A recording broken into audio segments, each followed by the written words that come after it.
Hey everyone, Mark Edward Willows here, and welcome once again to Gabbin Cabin. You're probably wondering why I am dressed this way. Well, any clues? Who used to wear this hat? You guessed it, Bob Denver from Gilligan's Island. And today, we are going to be talking to a very special guest. And if you have not heard of the TV show Gilligan's Island, you must have been living under a rock, because it has been on for about 60 years in reruns. And it started out, as we all remember the theme song, with a 3-hour tour. And today joining me is the lady that lived that 3-hour tour, literally, and the last 30 years. She is the wife of the late, great Bob Denver, who played Gilligan. And Dreama, welcome to the program. Oh, Mark, it is so nice to be here with you. We're having fun already. Oh, we certainly are. We certainly are. And I must tell you, it is a pleasure and an honor to have you here. Now, you, of course, wrote a book about all this, which we're going to talk about a little later. But I need to ask you the first question that probably everybody would want to know, including myself. Okay. What was it like being married to Bob Denver? Well, probably nothing like people think, because they see him as that character, as a bit of a nebbish and, you know, always meaning well, but messing up and all of that. The thing that would surprise people the most is that Bob was, first of all, nothing like Gilligan. He was highly intelligent, extremely well-read, could talk to anybody on any subject with knowledge about what he was talking about. And he was a very private, low-key person. You know, Gilligan's always kind of manic, you know, messing up and trying to get everything fixed. Bob was not like that. He was very, very low-key, very quiet, you know. I mean, he was great. He was wonderful to live with. The thing I loved the most, and anybody who has been around actors know that this is sort of unusual.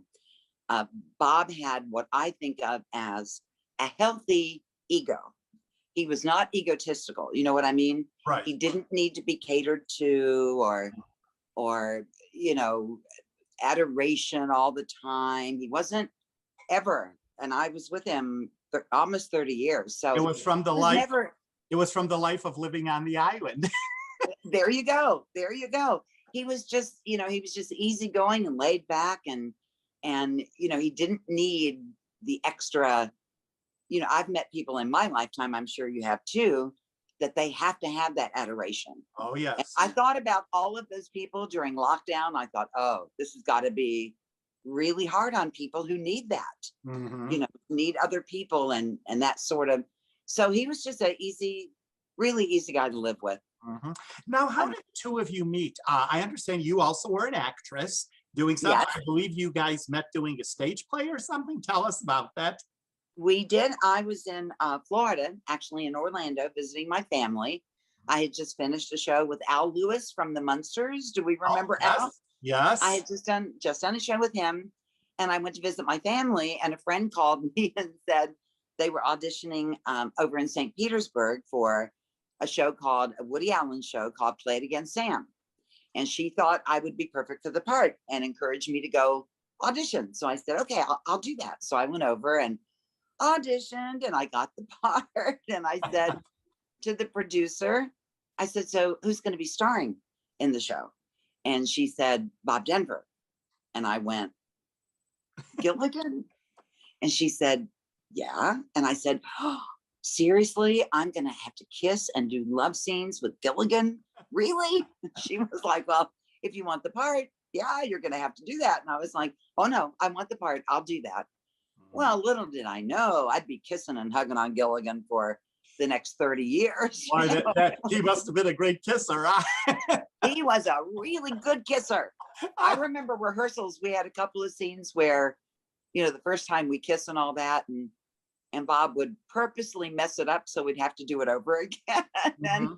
And the electricity when we met, really, the chemistry was noticeable. I mean, the other cast members who we were both just meeting commented on it. The reviewers wrote it in reviews of the show on opening night, that the chemistry between Bob Denver and Dreama, my maiden name, was undeniable. So, whatever it was, whether it was love at first sight or I don't know, like at first It sight, just worked. It clicked. it was the real deal. It Yes. was the real deal. Now, what was working with Bob like on stage? I mean, naturally, you knew him too from television, Gilligan's Island. Was he a different persona on stage or? Well, you know what was great about working on stage with him, and we worked on stage for years until we had a son together. Bob got a chance on stage to do something besides Gilligan. Once he did that show, he did Maynard. I'm sure you have Oh, yes, from viewers and listeners who remember Debbie Gillis and Maynard G. Krebs, and he was the breakout star from that show. So he got his choice of what series he wanted to do after that. And he chose Gilligan because it was physical comedy and he really wanted to do that. And that show was so popular and ran, as we all know, through the 70s, the 80s, and the 90s. It was on television. It was against itself a lot of hours. And on stage, he got very typecast. And on stage, he was able to get away from that a little bit. One show that I remember us doing together was called Catch Me If You Can. And it was a mystery. And I was this sweet young thing. And everybody, I'm just, butter wouldn't melt in my mouth. And Bob, seemed like the murderer in the show. And of course, at the end of it, I did it. Of course. But it was so much fun to watch him play that kind of part, as opposed to just everything Gilligan, Right. So did he ever have any regrets being Gilligan? No, I get asked that sometimes. And by the time I met him, he was 42 years old. And I think at the beginning, Gilligan ended when he was like 33. And I think initially, because of the typecasting, because he couldn't stretch as an actor, as they say, Right. I think he railed against it a little bit because it was, but I tell you what happened in the intervening years up until I met him and after, he got so much snail mail.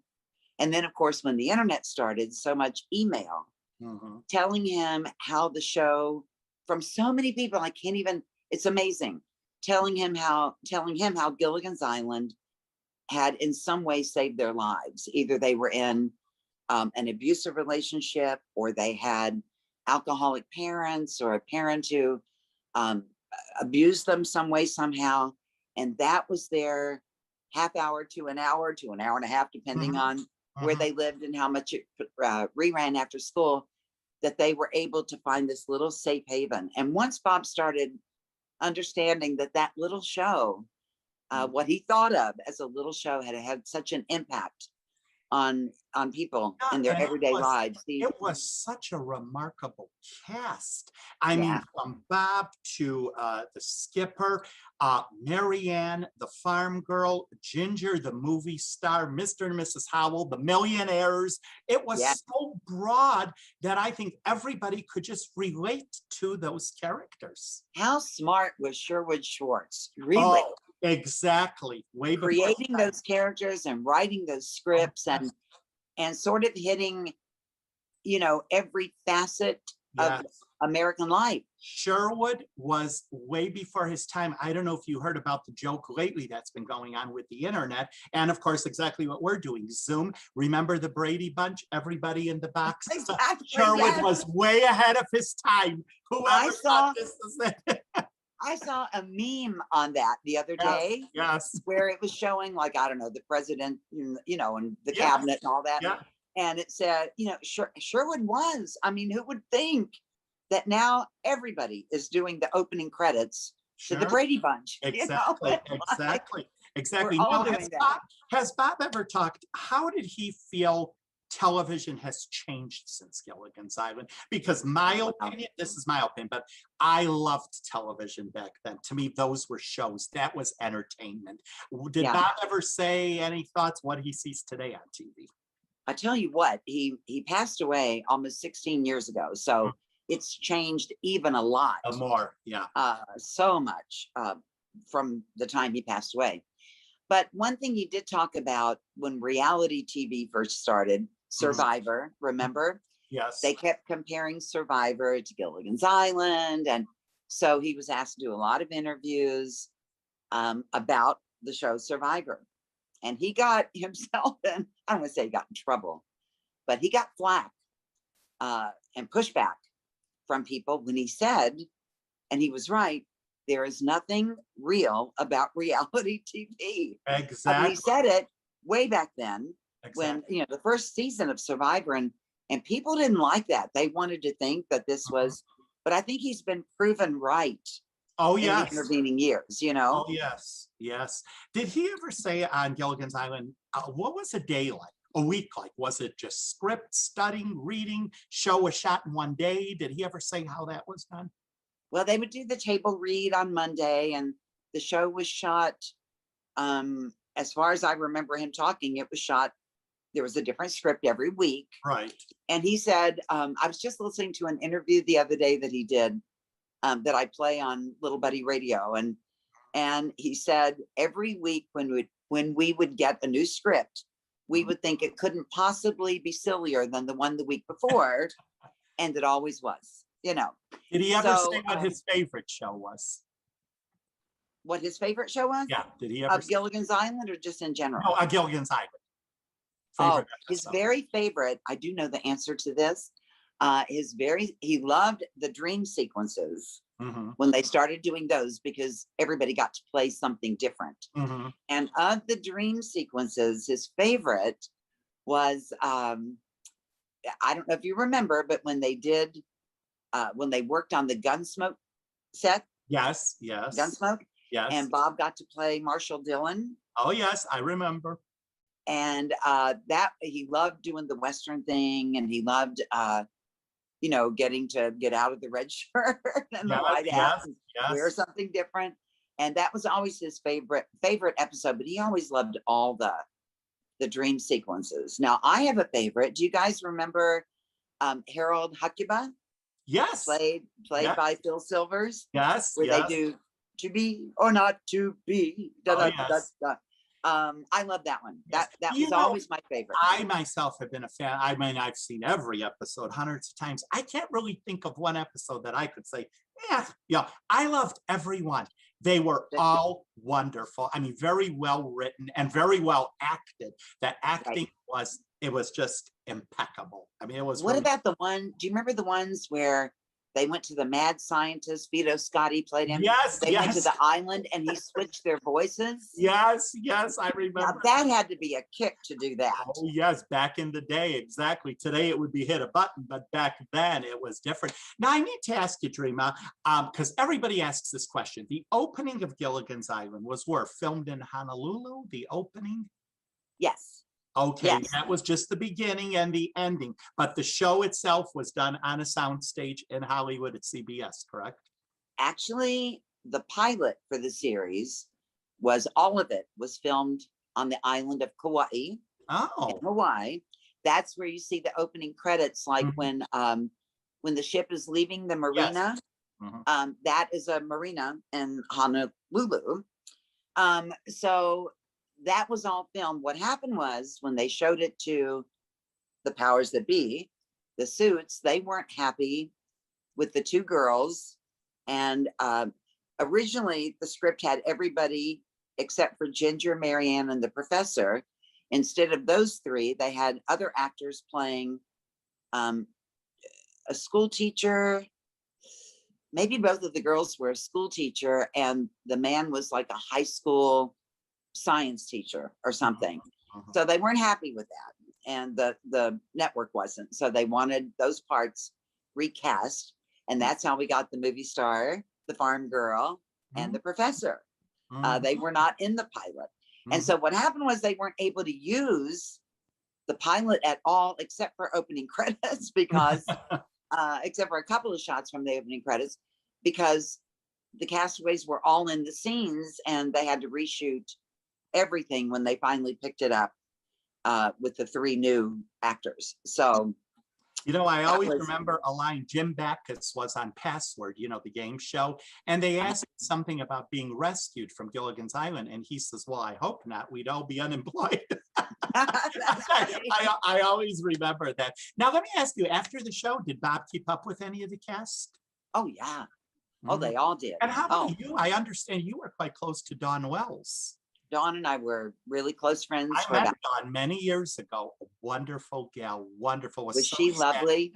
Oh, and beautiful. Oh, Lord. No, I'm, until the day she passed away. yes, 82 years old, and she still looked like Marianne. yes, yes, Gorgeous. yes. I kept teasing her that she had a picture of Dorian Gray in Mhm, the attic because something was aging and it wasn't her, you know. mhm, But she, yeah, after Bob passed away, I mean, we were close before that. Bob was really close to Dawn and Russell. He mhm, always considered them his oldest friends. Of mhm, course, now we lost Natalie and Jim and Alan in 89, 90, and 91. So we went a lot of years before Bob passed away, and the three of them got very, very close. And then after Bob passed, Dawn and we started doing appearances together mhm, because I try to, I try to carry on for Bob and represent him well. mhm. And so it started to be so much fun for Dawn and me to do appearances, Marianne and Mrs. Gilligan. You know, that Yes, was really yes, fun. yes. And So I we think, love that. yeah, it is wonderful how you are keeping Bob's legacy going. And I want Thank to talk you. about it because you also put it in a book. And I I will did. tell you, anybody, anyone, listen, folks, anyone that's a fan of Gilligan, Bob Denver, the show, you need this book. It is fantastic. And Thank you. I love the title of it. Gilligan's Dreams, The Other Side of the Island. How did you come up with that title? Well, I always wanted to use the other side of the island because to me, there was the public Bob and the private Bob. Right. And so I always wanted to use that title. But of course, you know, the publisher and everybody thought that it would be good to have Gilligan for recognizability, Mhm. to have that in the title. So it was suggested we call it Gilligan's wife and Gilligan's son, talking about our autistic son. Right. And Bob always called me Dreams. He never called me Dream, or rarely called me Dreama. He always called me Dreams. So I thought if it's Gilligan's Dreams, to me, that's who I am. I'm Mhm. Gilligan's Dreams. But it also encompassed, for me, the title, his dreams for the Denver Foundation, his dreams for our autistic son, Right. his dreams for our life together.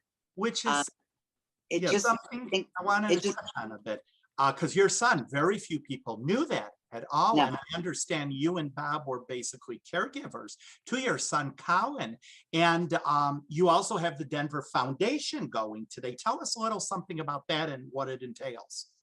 Well, now Bob and I had one child together, Mhm. and that child was a son who was diagnosed severely autistic.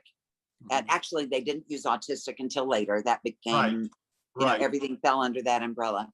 But he was severe when he was 2 years old. And, Bob and I've had people write the website in the past and go, what happened to him? Bob just disappeared. We never saw him again, blah, blah, blah. And what happened was we had a son who needed full-time care. And Mhm. without any discussion, without any debate, without any hesitation, Bob and I decided we would do it. And we did. Bob spent the last almost 21 years of his life giving full-time care. And I'm talking big time, Wow. full-time, 24/7, 365 care to Mhm. our son for over 2 decades. I wrote the book partly because of that. I wanted, Mhm. Bob was very private, and I wanted people to know who he was as a person, his Mhm. commitment to me, his love and commitment to our son. Mhm. He wasn't just this Hollywood figure, this famous face that didn't have integrity and honor. And Mhm. I wanted people to know that side of him and the imperfect part of him too, because none of us are perfect. Mhm. And he always said to me, years before he got sick and passed away, he would say to me, because he was older than I was, by about 15, 16 years. And he would say to me, look, when I'm gone, because he thought I was a good writer, he said, when I'm gone, if you want to write a book, write it. But if you're going to write it, don't sugarcoat it. Tell it like it was, put it out there. So that's what I tried to do. That's what I did do. I've had a lot of people call the book raw. I cover falling in love and getting married and adjusting to each other, and the fact that what was it like? Because I wrote a children's book, which that's totally different. But what is it like to write a book about your life? I mean, when you sat down and all these thoughts are coming to you, is it sort of like you brought Bob back to life, or what was the feeling for you? it was very cathartic as it ended up. And one of my really good friends is Homer Hickam. He's a New York Times bestselling author who wrote the book Rocket Boys that was made into the movie October Sky with Jake Gyllenhaal. And Homer was sort of my cheerleader, and he's the one who encouraged me to do it. And you always hear, okay, now to write a memoir, you're going to have to relive everything in your life, good and bad. And the weird thing is, that sounds so simple when you just say it. But when you sit down to write it, you really do. No, you have to go back. You have to smell it and taste it and hear it and feel it. You got to put yourself back in those happy places, which was a little bittersweet, obviously, because Bob is gone. And then when it comes to the tough places, like our son's diagnosis and Bob's diagnosis and everything we went through, his courage at the end of his life, that was all hard. It took me a few years to write it, because I would write so much and then I'd have to step away and go, I can't do this. I ended up on my knees a few times writing this book. Oh, sure. Just overwhelming, so so that was, it's a real, I don't know, it's a thing where you really do have to just dig deep and go for it. And at the end of it, when you finally type the end, oh, it's like you take a breath and you realize there was a lot of catharsis in that, Sure. And the book is really, also written from the heart. You're yes, sitting there, that's something which I really enjoy. Sometimes, when people write a book about someone, it's, it's not the actual party involved. So that's why I always think that's just interesting. And I mean, it's got to be, like you said, putting everything into it. What are you hoping people to get out of the book when they purchase it? Is it just to see the other side of Bob, or what are you hoping for? It's that, yes. But I tell you what, in my life and in my life with Bob, I have gone through a lot of valleys. And I had a brother who passed away at the height of the AIDS epidemic from AIDS. I had, of course, both Bob and I lost our parents. We had a son diagnosed with something serious. A lot of people go through something like that. Obviously, my husband was diagnosed with cancer and passed away. And after he passed away, years after, on the 10-year anniversary, actually, I was at Vanderbilt, and I haven't talked about this publicly, but I was at Vanderbilt in Nashville beginning breast cancer treatment. So I feel like I have so many touchstones in my life, things that people go through daily, that we all struggle through, and I've gone through a lot of things. And after Bob passed away, I went on Amazon, which was basically a bookstore in those days. Yes. I went on Amazon looking for any book I could find that would tell me how I could survive. I was terrified. I had a handicapped son that I was responsible for. Bob was gone. It was just me. I was scared to death, and I just wanted to read anything that would tell me I could survive it. And so when I did survive it, and started finding my way and got my bearings and could move on, I wanted to write a book that people could identify with, and people, they may not have gone through all those things, but maybe one of those things. And I know how it is when you feel like you can't survive, when you don't even want to survive. And I just wanted to give people hope and let them know that that there's There's it always was a about, light somewhere at the end of the tunnel. there is, and you may not see it right away. You may not see it. I mean, for me, it was kind of decades before I really looked at my son's diagnosis and went, now, wait a minute, that is what led me to this place, that led me to that place. And that's why I'm here right now doing what I'm doing. And when that starts making sense and you start realizing that there is a greater purpose in your life that you might not recognize as you go through the different avenues in your life, it's really, I don't want to say thrilling, that's not the right word, but it's a joyous thing to start understanding that. And I thought if I could write something that would help people, be able to see that in real time. See, now I feel like I see it in real time. Right. I understand the blessing when it happens, Right. Or when a trial comes up, like breast cancer. I remember standing in a mirror going, God, I have no idea what we're going to do with this, but I know we're going to do something positive.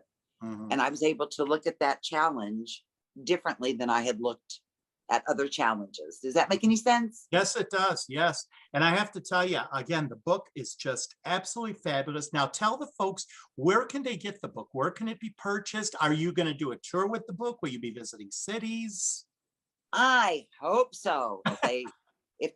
Who knows? It's so weird. The last year and a half has been so strange, but I have done a couple of book signings up until this point. Now, as things open up, I certainly hope to do more. Yes. I want to thank you for the compliment, because when I wrote the book, I wanted the reader to feel like they were sitting across the table from me having a cup of coffee, and that we were talking. I was telling them my stories. So I really tried to write it in a conversational way to make sure that people felt the friendliness, and I wanted them to feel a connection to me and to what I was saying. The book is available if people would like to get it autographed. It's available. Now, this is really hard to remember, so write it down. bobdenver.com.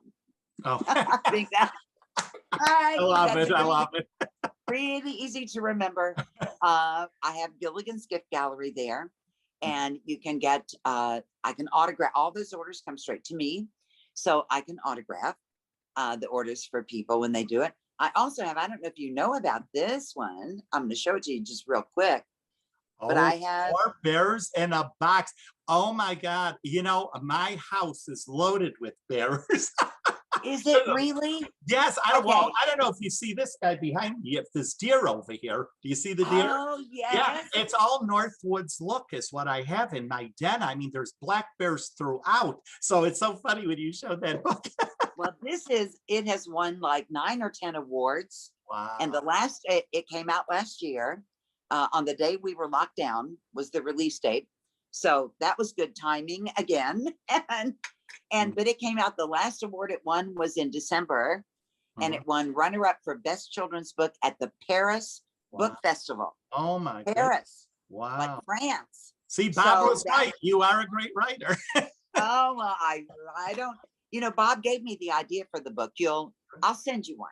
Oh. I'll have to send you one so you can see the story behind the story. I write it at the end of the children's book, but he gave me a title and he said, I want you to write a children's book. And I went, what would 4 bears be doing in a box? And he looked at me and he went, that's what you got to figure out. And I went, okay. So I did. And I'm very, very happy with it, really proud of it. But that's also in Gilligan's Gift Gallery. And of course, for the ones who haven't seen it, there's a light on it. I love the cover. I love the cover. Beautiful. Thank you. I love it too. And Bob, Bob wrote one book in his life. I'm going to show it too, because I have it right here.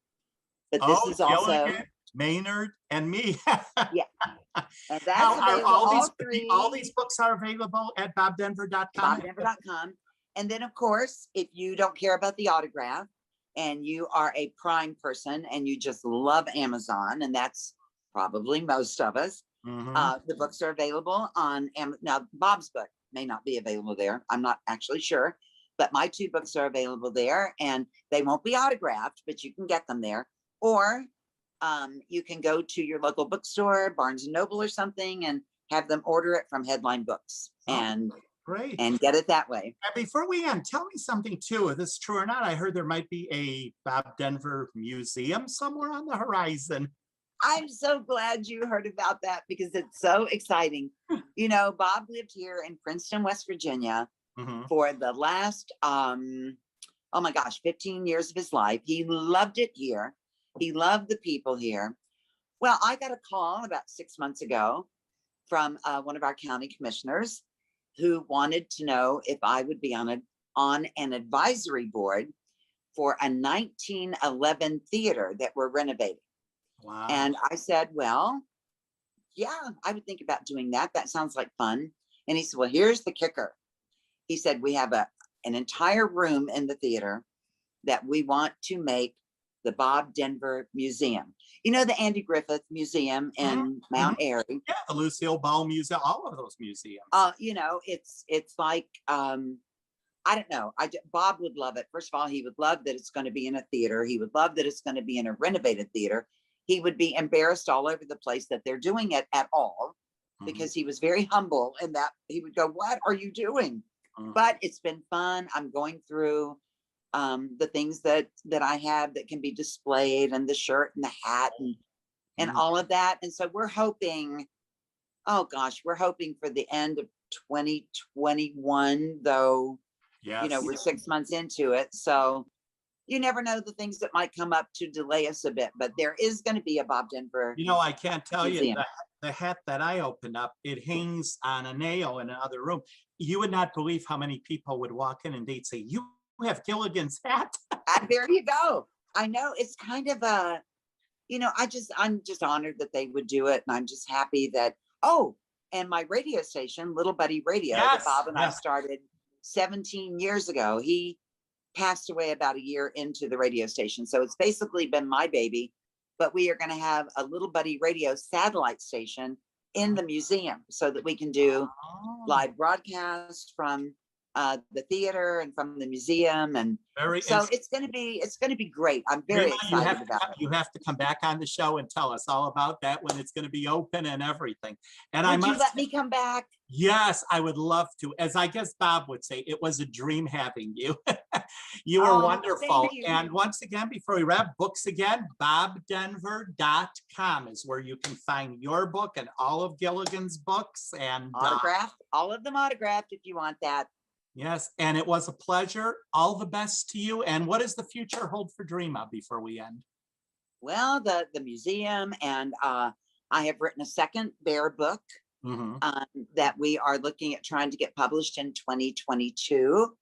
So I'm going to keep writing. And what I really love and what I've missed for the last year and a half, we all have, is being able to get out and meet the folks. I love being with the people. I just did one down in Roanoke, Virginia, with Kathy Garver and a lot of my friends from classic television. And we were able to, it was like being let out of jail.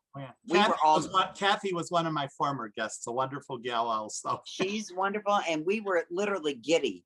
And no matter what they said, we were hugging, and you know, it just felt so good to feel normal again. It just felt so good. So I really want to do more of that. I would love to come to a town near you and do a book signing. I just really want to set a lot of those up and get out there and get this book out there. Yes. Well, Dreama, thank you so much for being on the show. Mark, you guys are awesome. I really enjoyed it.